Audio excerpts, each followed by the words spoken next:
पकड़े रहना। क्या तुम क्यों हटते वहाँ से, क्यों अपने उपसर्ग को छोड़कर जाते, क्यों जीने की इच्छा करते, क्यों बचने की इच्छा करते? तो वो तो आपसे ध्यान में बैठ गए, उनका कल्याण हो गया। क्या हो गया? अपना कल्याण हो गया। इसी प्रकार से हम लोग को भी ऐसा चिंतन करना चाहिए। ऐसा उत्कृष्ट चिंतन करिए, ऐसे उत्कृष्ट हो करिए। क्या जीवन के अंदर गृहस्थ में रहने वाला क्या दो चीजों का हमेशा चिंतन करें। चाहे साधु को भी है और तुम्हारे लिए दो चीज हमेशा सोचना। क्या कि जीवन में एक तो किसी के सेवा की इच्छा नहीं रखना चाहिए, किसी सेवा की।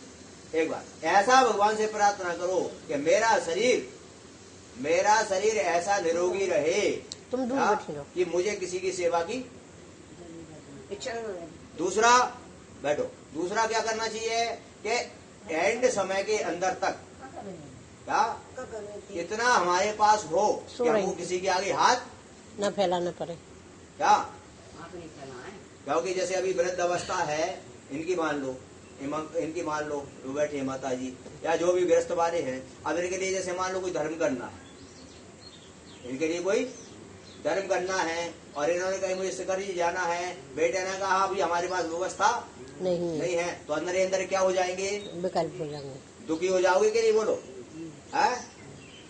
तो ये बुढ़ापे का सार है। और अगर ऐसी स्थिति आती है तो उसको तुरंत घर छोड़ के बैराग को धारण कर लेना चाहिए, जिससे निर्विकल्प तो रहेगा कम से कम। ठीक है, तो ये कहानी से शिक्षा मिलती है कि कभी भी किसी चीज से घबराओ मत। क्या मत करो? मोह नहीं, बिल्कुल मत घबराओ 1% भी। वर्तमान के आचार्यों को देख लो, अभी वर्तमान के शांति सागर महाराज को देख लो, आदि सागर महाराज को देख लो, कीर्ति महाराज को देख लो। उनके पास सांप आता है तो वो यूं हाथ कर देते हैं, क्या ले तेरे भैया कोई बैर हो तो काट। वर्तमान की स्थिति देख लीजिए आप, तो सब काय का प्रभाव है। एक दिन हम बाथरूम को उठे और ऐसा काटो हमें क्या खूब खून बगड़ गया। आओ ठीक है। और ऐसा लगा कि करिया पाँव पे लाइट नहीं जल गई थी और हमने कहीं डेटॉल तो हमने लगा ली, क्यों झूठी खाई। और हमने सोचा, हमने सब त्याग कर दिया। ठीक है, हमारे 4 प्रकार को इंजेक्शन को अगर हमें सरफ में भी काटो हुई है तो काटन दो, हमें जहर चढ़े। ये माता जी रहती थे तो हम इनको बुला ले कि हमें संबोधन कह दें। हम तो सब त्याग, उनने हमारी भाभी को काटा था तो कह रही थी कि 2 घंटा तक जगत रही हो। हमसे जहर चढ़े तो हम भी तो कछु कर लें। हमें सब त्याग कर रहा तो महाराज जो मेरे पास है और हम सबको त्याग है और हमारी ज्यादा हमने इंजेक्शन को सबको त्याग कर दो। तो अगर हमें जहर चढ़े तो हमें कोई चिंता नहीं, हमारी समाधि अच्छी है, हमें इंजेक्शन नहीं लगवा, नहीं सब त्याग करना तो हमें नहीं कब की बात है। ठीक है ना, ऐसे सम्मत की बात ये है कि घबराओ मत किसी चीज। हम नहीं घबराना, ठीक है ना, और घबराओगे नहीं तो जीवन में आनंद आ जाएगा। आ जाएगा। अब बताइए, विचार करिए, हम जो है इंद्रिय सुखों को कब तक भोगेंगे? कब नहीं, वो काय के सुख। और इंद्रिय सुख जो है ना कभी पूरे होने वाले नहीं है। क्या एक इच्छा हमारी पूर्ति नहीं होती, अनंत इच्छाओं का जन्म हो जाता है। एक इच्छा हमारी पूर्ति नहीं होती, अनंत इच्छाओं का जन्म। अब किस किस की पूर्ति करोगे? कितने रोगों का इलाज करोगे? तुम्हारे शरीर में कितने रोग आए हैं? 1, 2, 10? अरे शास्त्रों में एक शरीर के अंदर 5 करोड़ कितने 5 करोड़ 84,99,500 584 रोग हैं। ये अंगुल की उंगली में 96 रोग हैं। कितने? इसमें 96 रोग हैं। किस किस का इलाज करोगे आप बताइए मुझे? कितने रोगों का इलाज करोगे? नहीं कर पाओगे ना। तो सबसे अच्छी बात यह है कि अगर रोगों का इलाज करना है तो जन्म जरा और मृत्यु, किसका? जन्म जरा मृत्यु के रोगों का इलाज करो। जिसके लिए इलाज है, औषधि है, सम्यक दर्शन, सम्यक ज्ञान और सम्यक चारित्र। कौन सा? सम्यक दर्शन, सम्यक ज्ञान और सम्यक चारित्र। हमारे लिए ये है क्या इसके लिए इलाज करने को तैयार नहीं है और सब इलाज कराने को तैयार हैं। तो संसार की स्थिति कैसी है माता जी, बताया आपको? ऐसी स्थिति है संसार की कि ये एक नगर में, एक बहुत अच्छी बात सुना रहा हूं तुम, साधना सुन रही है क्या?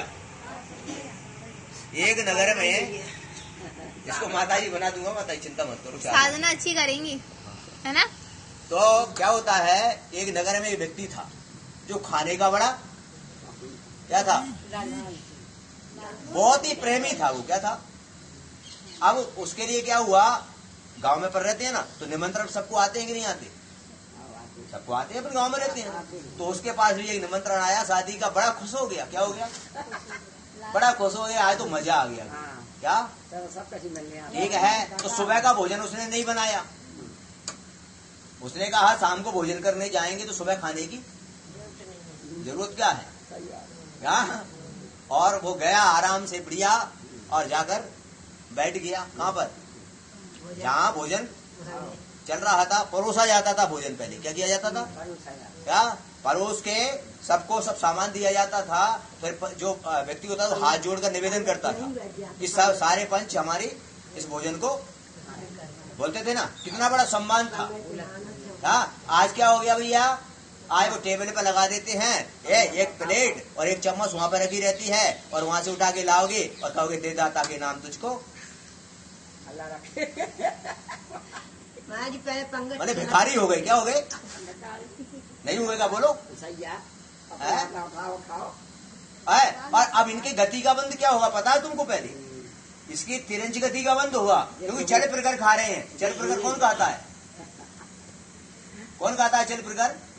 तिरंज गति की जीभ खाते हैं। हाँ, तो ऐसे कभी नहीं, सम्मान पूर्वक भोजन करना चाहिए। कैसे कैसे करना चाहिए? ठीक है कि नहीं? तो उस समय की व्यवस्था में देखा गया, और वो व्यक्ति भोजन करने बैठ गया, और जब भोजन कर रहा था, क्या कर रहा था? तो आराम से खा रहा था। कैसे? आराम से। तो एक बार के बैठने वाले चले गए, भोजन करके वो खाता रहा। दूसरी बार खाने वाले भी, और फिर भी वो समझ में आ रही ना माता जी? हमारी जिंदगी में कितने आए और कितने अभी हम इंद्रिय में समझ लगी है। क्या वो खाता रहा।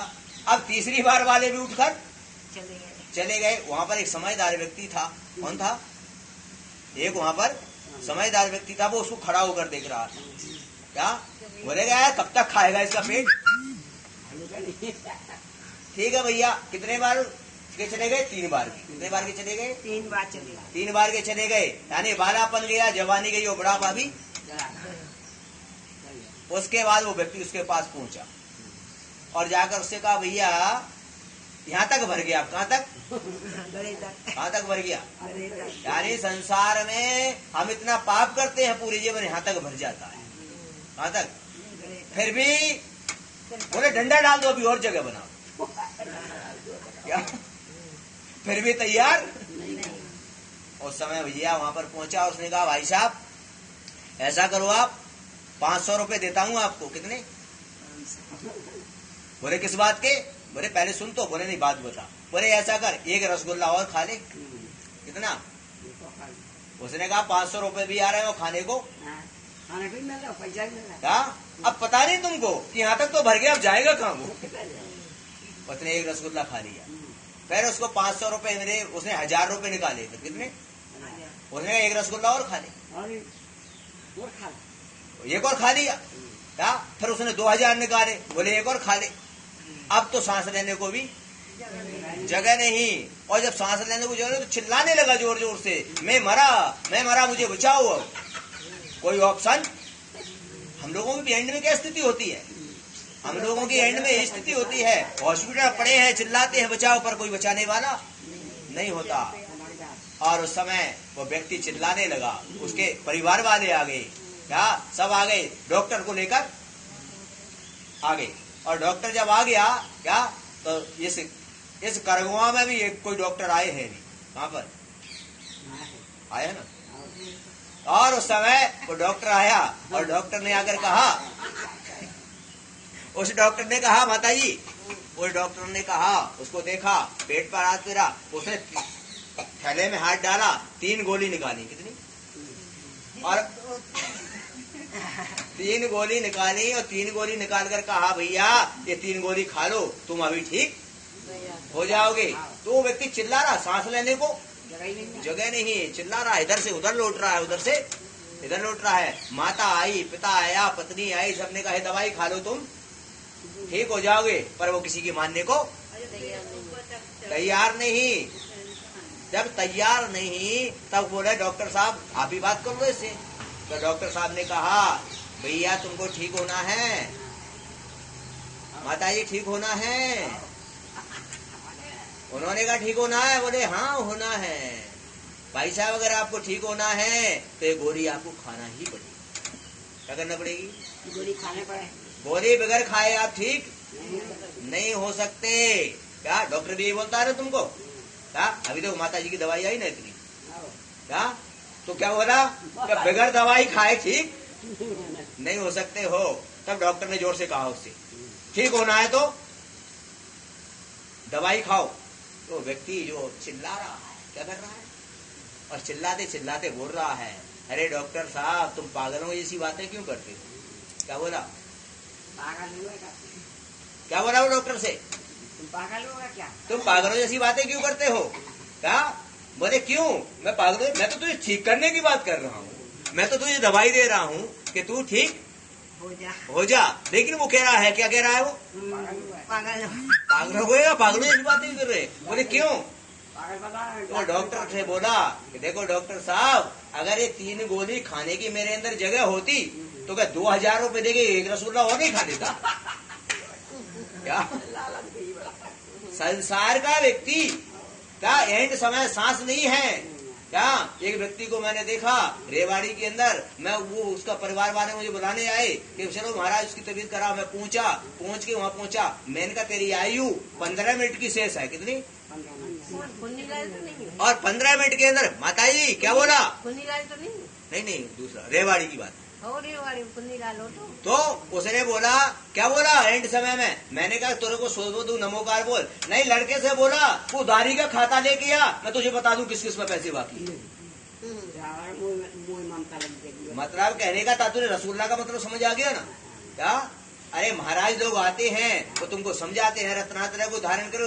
महाराज मेरा पोता, मेरा थोड़ा और कर लूं, मेरी पोती, मेरी धन, मेरी जमीन, मेरी जायदाद, मेरी दौलत, क्या ये क्या है? वही रसगुल्ला है ना? क्या ये और कर लूं? अरे पता नहीं है तुम्हें कि आयु कब? तो संसार में समझ में आ रही ना मेरी? थोड़ा सा और कमा लूं, थोड़ा सा और कमा लूं। अभी क्या है? अभी तो 90 के हुए महाराज, अभी तो और जिएंगे, थोड़ा सा और कर ले, थोड़ा और जिएंगे, थोड़ा और कर ले। अरे भाई कहाँ ठिकाना है कोई पता? जीवन है पानी की। आयु कब से हो जाए कोई पता नहीं है ना? तो क्यों इस संसार में अपनत्व की भावना रखते हो? क्यों ममत्व भाव रखते हो? क्यों मोह रखते हो? क्या जरूरत है इन सब की? जी हमें डांटेंगे छोड़कर काय भगे आई जी हमें। इसीलिए क्या यहाँ पर आचार्य भगवान कह रहे हैं क्या कि कल्याण करना है तो सीख लो क्या कि पिता को देखकर 8 वर्ष की आयु में पुत्र भी दीक्षित हो गया और तुम 90 साल के हो गए, तुम्हारे भाव नहीं बन रहे, क्या होगा तुम्हारा? क्या होगा है? और रही बात ये क्या कि सेवा कौन करेगा? तो अभी तुम्हारी सेवा कौन कर रहा है? जिसको तुमने जन्म दिया, जिसने तुम्हारे कमाया, धन संपत्ति दी, आज तुम्हें कौन सेवा कर रहा है? आज भी तुमको बना के खाना पड़ रहा है। अरे कहाँ तुम सेवा की बातें करती हो? और ये कहो कि हमको वो आ रहा है, अरे तो वो तो अब हमारे लिए वो मिल रहा है, हमारे बच्चे भेज रहे हैं, अरे वो तो किसी को भी मिल जाता है। कोई बड़ी बात किसकी है? बड़ी बात बोलो पहले। वो तो किसी को भी मिल जाता है माता जी। अरे वो तो रोड पे खड़े व्यक्ति को भी यूं हाथ कर दे तो उसको भी मिल जाता है, पर सेवा करने वाला क्या बड़ी बात है? आपको कोई दे रहा है, सेवा कौन कर रहा है? क्या अरे जिनको जन्म दिया, पाला पोसा, आज वो तुम्हारे लिए क्या क्या आवश्यकता थी आपको? क्या यहाँ पे अगर वो सेवा भाव वाले थे तो घर पे क्यों नहीं रखा? फिर क्यों आपको आज यहाँ पर रखा? महाराज हम तो 40 साल से घर नहीं हम रहे। क्या कह रहे हैं? हम 40 साल से घर नहीं रहे। तो आप दीक्षा ले लो बस। हम सफेदी रहे। तुम कहीं रहे हो, अब दीक्षा लो। और हम घर में नहीं रहे। हाँ ठीक है, समझ गया। तो सेवा का बात समझ आ गया ना? बच्चे नहीं है, परिजन तो होंगे। सब है हमारे को नहीं, हम तो अकेले। तो नहीं आता पर काय को कर रही हो? काय के लिए तो आरम्भ कर रही हो, रोटी बना बना के खा रही हो कोविड में। भगवान से ही प्रार्थना करते हैं, न इस भव चाहे न परभव चाहे, निर्वांश तपेश से प्रयास तो नहीं। निर्वांश कहाँ है अबे? हम बात अभी है नहीं निर्वांश तप कि अपना। हमारा कल्याण हो। अरे कल्याण ऐसे कहने से नहीं होता माता जी, शास्त्र पढ़ने से कल्याण नहीं होगा, कहने से कल्याण नहीं होगा। इसमें जो लिखा है उसको उतारना संयम ना पाले पड़ेगा। और नहीं करे तो नहीं हुई। अरे संयम है क्या चीज, पहले ये बताओ मुझे। नहीं तो हम तो ले लेंगे। संयम किसे कहते हैं बताओ पहले। हमें कोई ऐसा व्यक्ति मिल जाए। षड काय जीवों की रक्षा करना, हाँ, 5 इंद्रियों मन को, बस में करना। ये संयम है। इंद्रिय संयम। तो कहाँ है हमारा संयम? कहाँ है हमारा संयम? तो गृहस्थ भाई आज थोड़ा सा हलवा बना देना, है। आज थोड़ी पूरी बना देना। कहाँ है संयम हमारा? कहाँ पर है? कहाँ सटकाई जीवों की रक्षा हो रही है? हाँ बताओ बताओ। संयम तो बहुत ऊंची चीज है। क्या है? कहने में काम नहीं चलता, करती है तो उसका काम। कहने से काम नहीं चलता, करना पड़ेगा। आज नहीं तो कल करना। संयम भी बड़ा कठिन है आज की जमाने अरे माता जी, इंद्रिय संयम में। अपन लोगों को नहीं पड़ रहा कहाँ पल रहा हो बताओ? हैं? तन्ना के प्रतिकूल आहार हो तो मुंह टेढ़ो होने लग- अरे हम कहा कह रहे कहाँ पल रहा हो बता तो दो। नहीं पड़ता, 5 इंद्रियों देख लो, चलो अभी चलो। नहीं पड़ता। स्पर्शन इंद्री कौन सी? कहाँ संयम पल रहा है? गर्मी लगी कूलर चाहिए, बोलो। स्पर्श इंद्री मांगा ना? किसने मांगा? इसने मांगा ना? कहाँ पल रहा है? पलो का नहीं पलो है। रसना इंद्री, थोड़ा सा नमक कम हो जाए तो है? बनाने वाले की जान निकाल दोगे बाद में। और खाना हो जाए नमक ज्यादा हो जाता है। घ्राण इंद्री, अभी खुशबू आई तो मजा आ गया, और कहीं आया तो यो धोती को ना पड़ा है। चक्षु इंद्री, चक्षु इंद्री का क्या कर रहे हो? अच्छा और बुरा देख रहे हो अभी? क्या कान से अच्छा बुरा? कहाँ इंद्री बस में है? बोलो, है क्या? नहीं है ना? अब तुम संयम की बात कहाँ कर रही हो अभी? कहाँ संयम की बात हो रही है अभी? संयम का छिपे नहीं।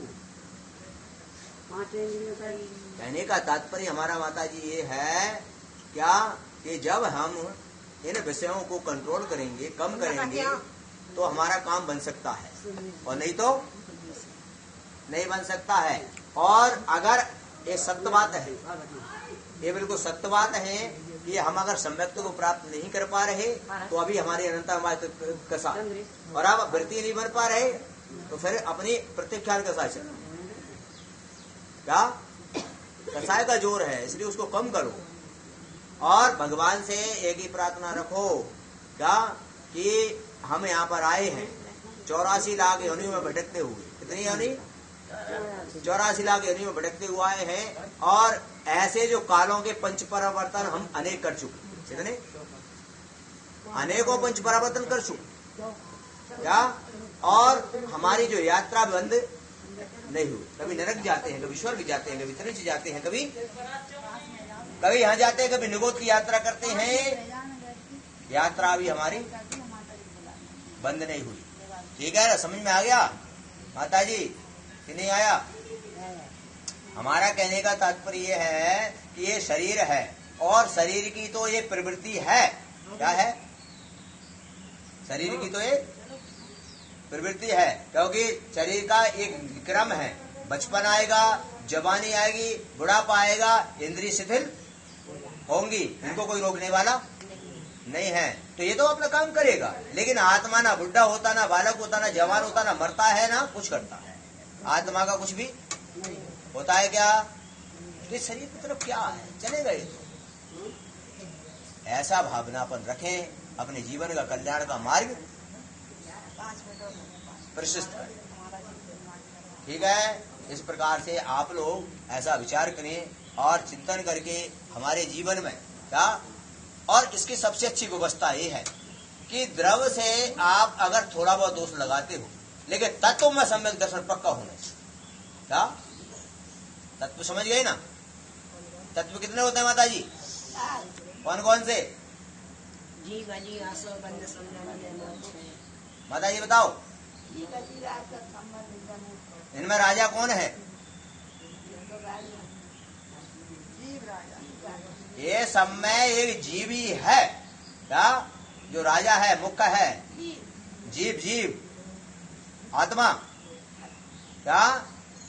हाँ, तो ये तत्वों में श्रद्धान का मतलब क्या है? जब आत्मा में श्रद्धान आ जाए, ये पुद्गल का श्रद्धान तो द्रव्य श्रद्धान है क्या, ये दिखने में आ सकता है, लेकिन तत्व श्रद्धान दिखने में नहीं आता है क्या। और वो तत्व श्रद्धानी हो सकता तो फुटपाथ पर भी पड़ा मिल जाए। कहां पर? फुटपाथ पर भी मिल जाए, वो कोई जरूरी नहीं है क्या। इसीलिए अपन को क्या करना है माता जी? किसमें श्रद्धान रखना?